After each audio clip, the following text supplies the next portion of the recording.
delicious. By which I mean disgusting. I had to heat it in the microwave because I would let it sit there for too long. Good morning, Brad. How's your day going? Well, I'm trying to get a permit to go on a hike in Canada this summer, and Yeah. And then they found out you're from the United States. And I'm like, yeah, well, then we'll they see. probably gonna charge me, but it's not working. Like it had this fancy queue system, and then it's just trying to load the page, and I can just see the wheels spinning. So maybe it's loaded up there, and I'm missing my chance. Maybe it's not, but I gave it a while, and it just Yeah. Canadian technology. What are you going to do? I mean, they gave us BlackBerry, so Yeah, that worked out good for a little while. I mean, they had a good run. They had a good, They're yes. still around. I don't know if it. I mean, it's probably just a shell of what it was, but What do you think is less of a shell or more of a shell or whatever the term is? Nokia or ooh, BlackBerry? You know, Nokia still has like a networking yeah, business. Nokia still has a business there. I don't know what did they even go by. No, they rebranded as BlackBerry. Like they were called RIM, and then Yeah. the product was called BlackBerry. Then they rebranded or whatever. Yeah, just like Microsoft should have rebranded as Skype. Too soon.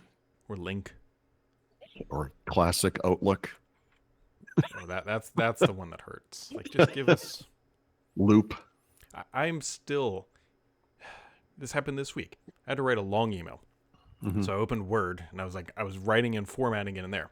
Copied into the new Outlook. Formatting does not carry over. Yeah, this is a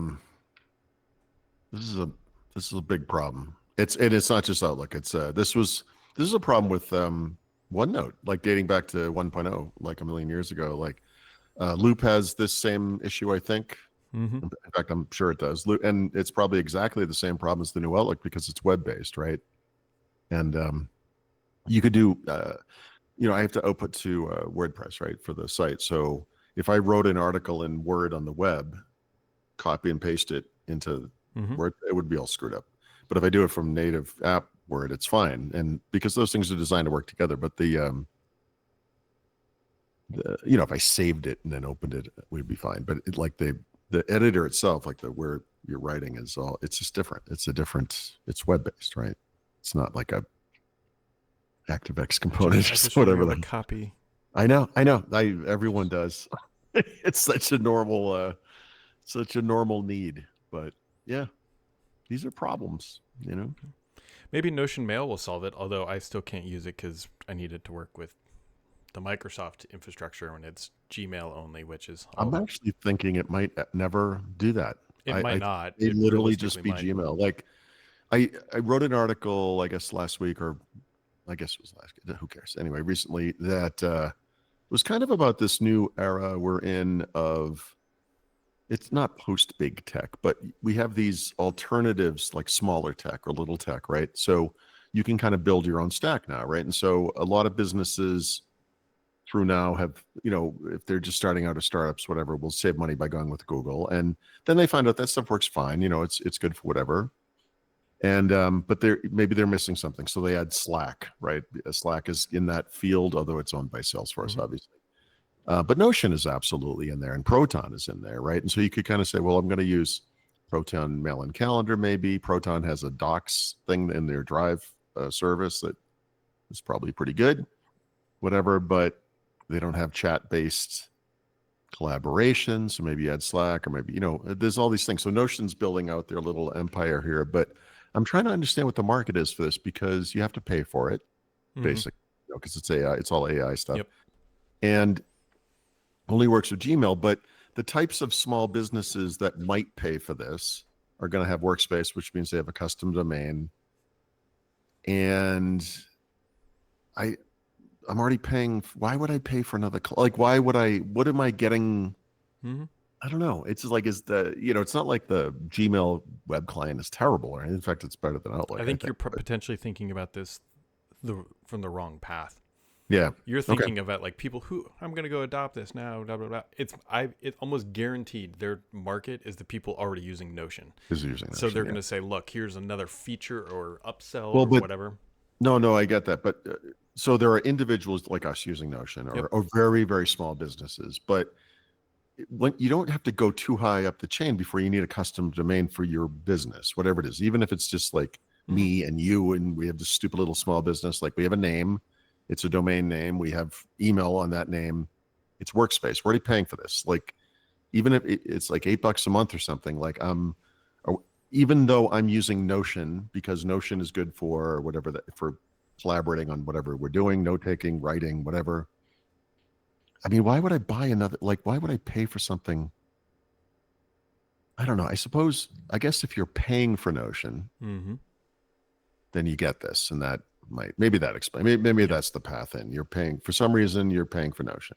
Yeah, I mean, there's companies who run on Notion, and this is just the next step for them. Yeah, well, right, but those companies that are running on Notion are apparently are also using Gmail.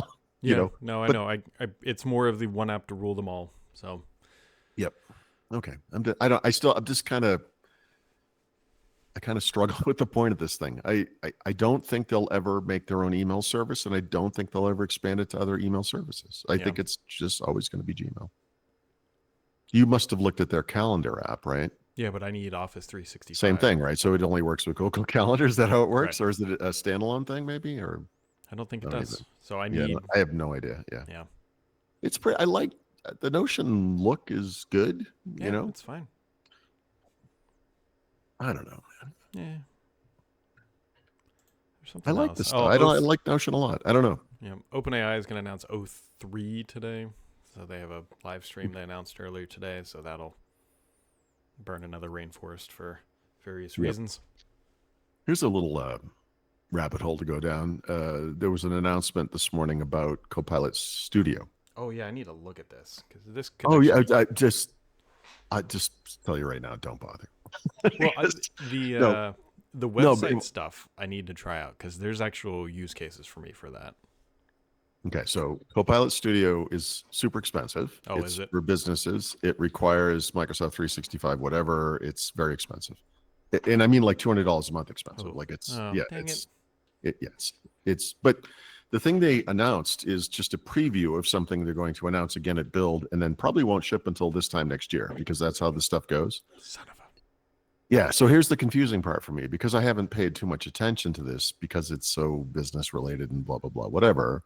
This is a tool not for developers, but for enterprises, businesses to create agents, right? Like AI agents. Like, okay.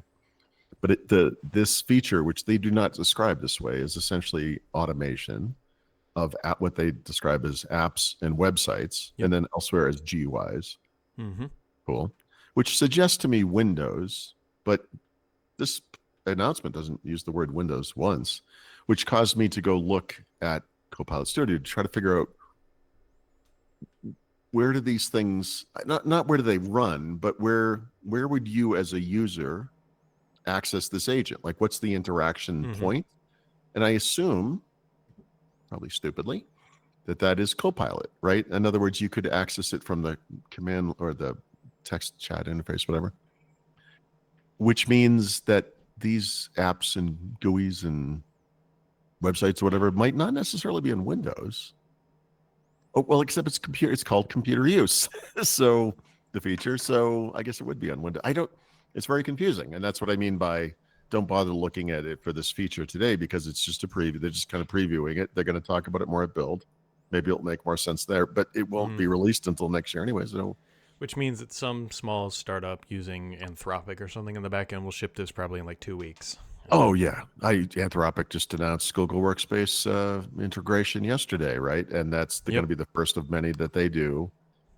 We're entering a weird world. This is really tied to that thing we were talking about earlier with Notion, Proton, whatever, where maybe you are using Microsoft 365, maybe you're using Slack and whatever else, and maybe you're using Google Workspace, whatever. You should be able to do whatever you want to do with whatever AI you want to use, you know? There is no moat. Yeah, it's weird. It's kind of a free-for-all.